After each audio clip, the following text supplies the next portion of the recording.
Play Store kan lu tanga search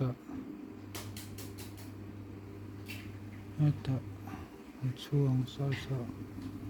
Bible app Bible application search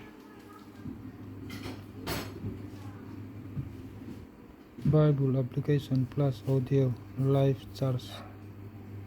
thì he can download.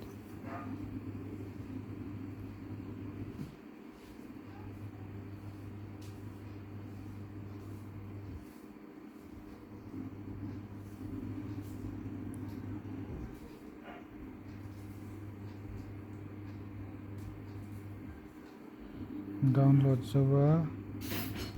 back vek lo back vek nga until download thì eta hian lo ang ta hi kan hong nga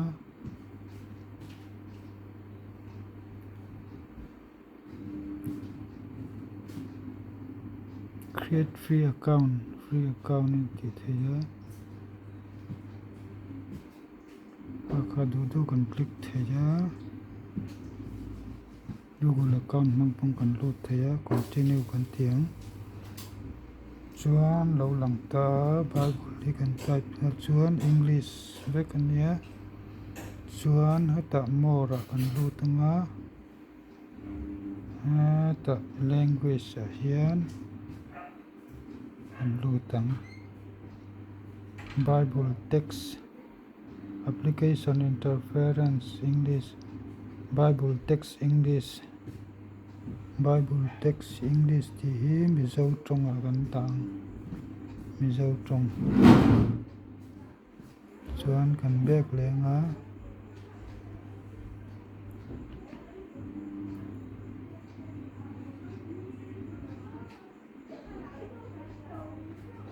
ta home pia che Bible ain kan lu tanga mizo tong ai na lo lang ta ni ta chuan bung le chang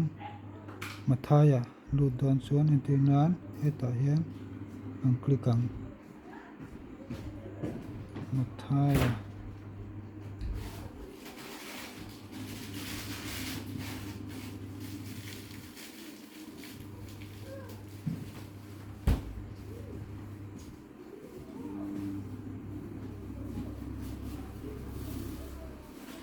tutlung hui tangin tana chuan mathaya lo lu du taila mathaya kan click a bung hi mathaya bung hi tangin chuan ra download lo wangin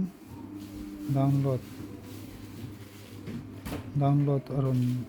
dil ta a kan akriang download a kan lu tang ana lo in download mai anga ndanga kan load call sim nga tir ko te ate lo lut taila mung thum ai download chung chu rei lo ni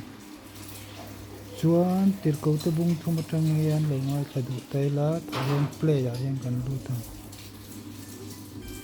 bung thum na tin peterale zohana chu belhiang mun honin tong trai hun lai chuan pathian biak na lut turin an chowa tin patling tu mo pian tira ta ki pai ron zona chumi chu biak na lut te na ti don kha heta hian click turania moi anti bula chuan ni ti kutung re tangin kana ania chumi chuan peterale zohana pathian biak na lut tu chu sloza bung ni tangin Exodus bungni tin mi pakhat levia chu te singa mi amaswaka levia fanu nupuya afania tin bi che chu raya fapa aringa tin ani chuan nau te chu mel tha ati ema thlathum ma thukruwa tin alo thukru reng thei talova bung thum na lo next du tai la kan next ngal top thei Exodus bungthum tin Musia chuan apu Jethro Midian ram pui thiam beram rual a venga tin beram ro background chu ma thaler thak thlang lo lampang a ti chuan vek a khala tin pathian tlang horep chu a vothenga tin nimbuka lalpa van ter ko hi mei alin anena aronin lara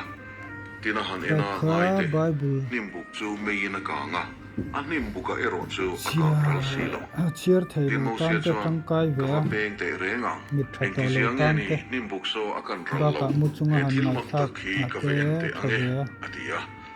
tin lalpa chuan en tura ron ava tin peng chu amuin kha a hre lo te an lo pathianin lom tak nimbuk in atang chuan a han kova vai in mut tu Mosi, ve kule Mosi,